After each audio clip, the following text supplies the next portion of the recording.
This is The Scoop for Wednesday. I'm Josh Holton with the WMNF News headlines. Trump's big, beautiful tax bill passed the House last week. It would implement serious cuts to SNAP, which provides food assistance to millions across the country. WMNF's Chris Young reports here in Tampa Bay, local food group Feeding Tampa Bay says the cuts may result in an increased need.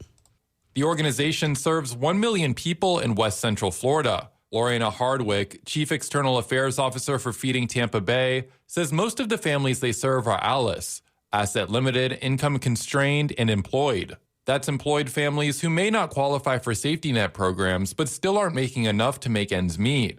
But many of the families they serve are on government assistance, and that will lead to an increase in need. A lot of people sometimes feel like charity is not for them, that they can do it, that they can make it on their own. But if we start seeing cuts to these programs that create these bridges for those families, we are going to see more individuals reaching out and asking for assistance that maybe have not asked for assistance in the past. She says it will take careful budgeting and managing food output if the bill becomes law. The organization recently celebrated the first anniversary of a move into a new multi-million-dollar warehouse. Chris Young, WMNF News. Marion Hammer is synonymous with the National Rifle Association, especially in her home state of Florida. But now she's suing the gun rights organization on the grounds that they've breached their contract with her. Margie Menzel reports.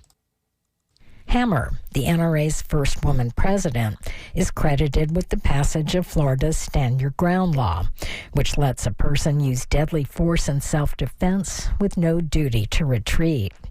But despite her 45-year relationship with the NRA, Hammer claims in a lawsuit the organization has ceased to pay her as agreed. According to the filing, last year an NRA vice president told Hammer the organization was unilaterally ceasing her payments. Hammer is suing the NRA on 7 counts and demanding a jury trial. Meanwhile, news organizations are reporting that the NRA is losing tens of millions of dollars as fundraising from its members declines following reports of profligate spending by former Executive Vice President Wayne LaPierre. I'm Margie Menzel. Florida police have arrested more than 24 people under a new immigration law that allows state and local police to help with the Trump administration's calls to crack down on immigration.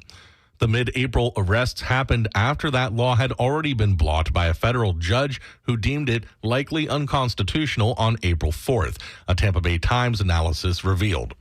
The arrests, mostly carried out by Florida Highway Patrol officers, often stemmed from minor traffic stops, such as tinted windows on one stop that happened in St. Petersburg, and another failing to use turn signals.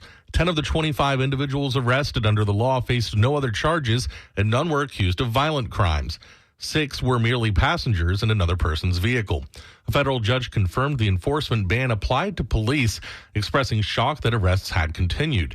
Plaintiffs challenging the law contend that only federal officials should carry out immigration enforcement, according to the U.S. Constitution's Supremacy Clause. Florida Attorney General James Uthmeyer argued the ban only applied to specific defendants, but his stance may lead to him being charged with contempt of court.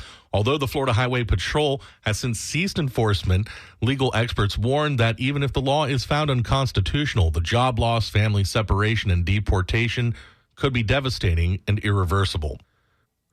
Governor Ron DeSantis says he'll veto a controversial bill that will allow family members to pursue medical malpractice lawsuits over the deaths of their parents and adult children. Margie Menzel has more. Currently, parents can't pursue non-economic damages and malpractice cases involving the deaths of their children if those children are 25 or older. And the same applies to adult children in malpractice cases involving their parents, meaning they can't sue for intangible losses from a trauma like pain and suffering. DeSantis says the bill passed by lawmakers this year would lead to many more lawsuits. He has until May 30th to act on the measure. I'm Margie Menzel. Partly cloudy today with possible storms and highs in the lower 90s. A few clouds tonight with overnight lows in the mid-70s. Mainly cloudy tomorrow with potential showers and highs in the lower 90s. I'm Josh Holton with the WMNF News headlines. This is The Scoop, recorded at WMNF Tampa.